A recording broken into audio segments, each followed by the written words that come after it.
Bakit po canceled yung pagdinig bukas and when was the decision to cancel arrived at? Thank you for that question, Tina.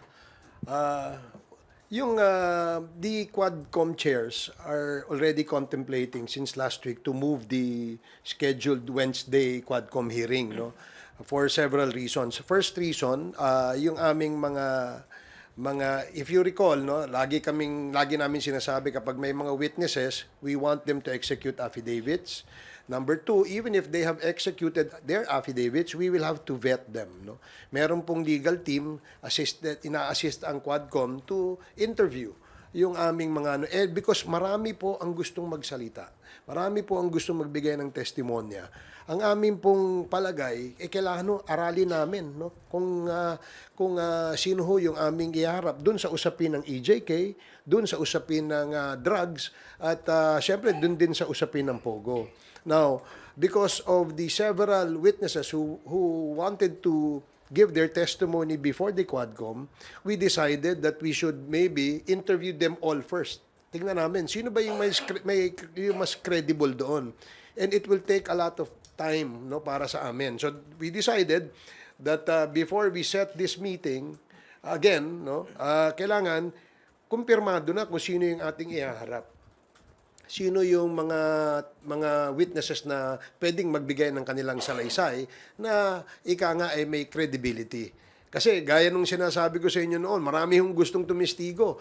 In fact, umabot pa kami sa punto na yung isang gustong tumistigo, pagkatapos siya magbigay ng kanyang affidavit, ay umabot kami sa punto na kailangan pa naming ipasuri siya sa psychiatrist, no? Ipasuri siya through a polygraph test sa Camp Crame, no? Para malaman namin kung ito ba'y nagsasabi ng totoo. Hindi ho madali, no, magpresenta ng witnesses. Kaya napag-usapan nga namin, kagaya ho kahapon, kahapon ng hapon, na-decide na ho namin na i-cancel yung aming meeting supposedly for tomorrow, ngayong Wednesday, November 13, to give us more time hanggang next Thursday to interview, to set up our agenda, at tapusin po lahat ng pwede naming ma-interview. That is the reason why we had to cancel. Actually, 2 days ago, nag-decide na kami dyan eh. A week ago pa, pinag-uusapan na natin, Chairman. And then suddenly, kahapon parang last night, parang nakakita tayo na attend na raw sila. And ang problem natin dyan, we have already notified yung mga resource persons, especially yung mga galing sa Cebu, yung mga victims. And at the same time, meron po kami binibet na galing sa Isabela and I think one also from the north. And suddenly, naka-receive tayo ng mga ganong pronouncement that he will be attending. But of course, hindi pa naman po yun official na galing po sa former president that he will be attending on tomorrow's hearing. Unless and until that we have received any copy from him, then most likely. But it's hard to na makapag-ano na po tayo tomorrow because yung pronouncement and the invitation to other resource persons were already been canceled. Dagdagan ko lang yung sinabi ni Kong Dan. No? Kahapon pa na-cancel na namin yung aming hearing. At 6:30 p.m., the Quadcom chairs have already informed the Secretariat to send out notices to all our members and to all our invited resource persons na hindi po hindi po natin matutuloy yung ating hearing ngayong Wednesday, no? At all these notices via email, via digital and Viber notices, pinadala na ho yan kahapon pa lang. And wala ho kaming wala ho kaming confirmation pa kung sino yung a-attend eh. Wala naman ho nagsabi sa amin na may a-attend na sa Wednesday because as early as yesterday, we have already sent out cancellation notices. Kaya wala namang nagulat lang kami ngayon na meron palang gustong umattend, no? Welcome naman po yan sa atin. Kaya lang, na-cancel na po natin. And just to let everybody know that we have already postponed it for November 21st, Thursday next week. So lahat po ng inimbitahan namin na kinancel namin, ay iimbitahan ho namin ulit. Nang sa ganoon, mahaba-haba ho yung inyong preparasyon, mahaba-haba inyong oras para maka-attend dito sa aming Quadcom hearing sa next week. Mr. Chairman, baka iniisip ko rin during the time that we have discussed that on Sunday, I think we finalized on Sunday. baka may mga chairman na mole doon sa pag-uusap natin. Hindi, just kidding. Pero we already decided last Sunday pa po at pinormalize lang po namin yan kahapon. And that's the reason why we already have a meeting yesterday. Unfortunately, may mga gantong issue na darating daw po. And I think it's hard for us to really send invitation again to those who have been canceled resource persons. And kung wala naman talagang kung wala naman talagang direct statement ang ating former president na darating siya, tingin namin propaganda lang yung lumalabas ngayon sa internet, no, sa social media na darating siya. Kasi gusto rin naming dumating siya dahil pinagbantaan nga niya yung mga congressmen na sinasabi niya, sisipain daw niya, wala namang virtual kick. 'Di ba? So, mas maganda sana dumating siya dahil willing naman si Chairman Dan na magpasipa sa former president. Virtual kick. Tsaka napakahirap naman po kung na-cancel ng isang committee hearing. Para mag-imbita ka na naman, you need at least 3-day notice sa mga i-invite ninyo. So, masyado na pong short yung ilang oras. In fact, yung mga naging reason kung bakit po kami nag-issue ng subpoena for the second time, na-reissue po namin because we are following our rules dito po sa House. Sir, yung si Attorney Panelo kasi yung isa sa mga nag-confirm na pupunta raw po si former president. Tapos, with the cancellation of the hearing, may mga posts po kasi online saying na baka naduwag daw yung Quadcom. Alam mo, unang-una, hindi naman si Attorney Panelo inimbitahan namin. Di ba? It was the former president ng aming inimbitahan.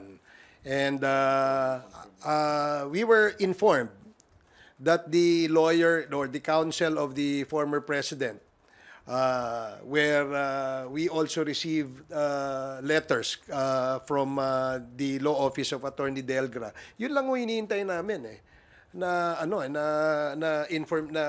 information. So kung social media, wala akong pupunta. Kung nagtatawag kayo ng mga vloggers, parang disrespect yan sa atin dito sa sistema ng ating imbitasyon. Do not invite in the social media. Kung gusto nyo, sumagot kayo, sulatan nyo kami.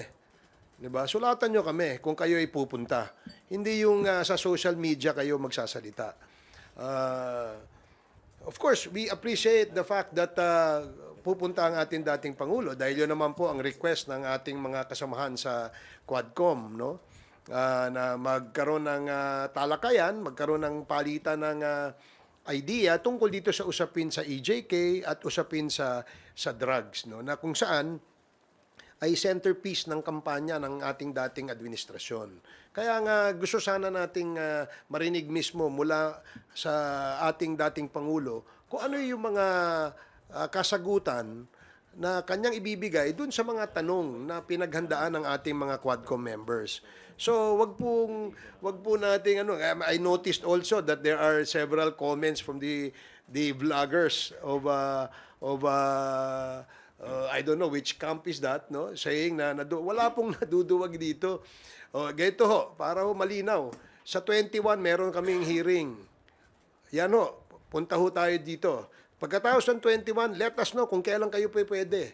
Because we will schedule another Quadcom hearing on the date convenient for you, on the date na gusto ninyo, para ho mailatag natin ng maayos ang ating imbitasyon. And reminder also, as well, Mr. Chairman, as what Chairman Chu mentioned a while ago, that there is a 3-day ruling that are being followed by the committee. So, kailangan po ma-inform din po kami officially.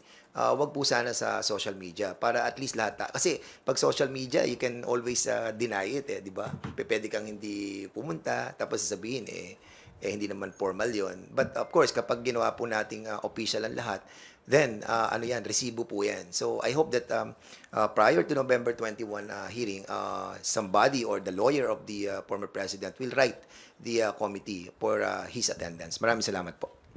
Sir, clarification lang. At this point in time, walang natatanggap na kahit written or digital communication from the camp of former President Duterte na dadalos sana dapat sila bukas? Wala po kami natatanggap hanggang sa ngayon. Ang nakikita lang namin yung mga vloggers. So, hindi ho namin pinakikinggan yung mga vloggers kasi wala naman nung sinabing tama yan, kundi tirahin lang itong si Dan Fernandez eh. Kaya yun ho ang aming we wrote to them inviting them. Then we also gave them a notice of cancellation via email, via Viber text messages, and all other forms of communication. Yun lang ho ang iniintay namin. Kung meron hong letter sa amin, wala ho kami natatanggap. At dahil nga po, nung Monday pa, bago po sinabing pupunta si former President sa hearing, sinabi ho yun, na-cancel na namin eh. Di ba? Na-cancel na ho. Bigla hong nasabing pupunta. Hindi naman ho ganun ang proseso. Di ba? Ang proseso, may imbitasyon kami at hinihintay namin yung reply. But even prior to the reply to our invitation, ay na-cancel na po namin. Kasi nga po, sa nabanggit kong rason kanina kung bakit po namin kinancel.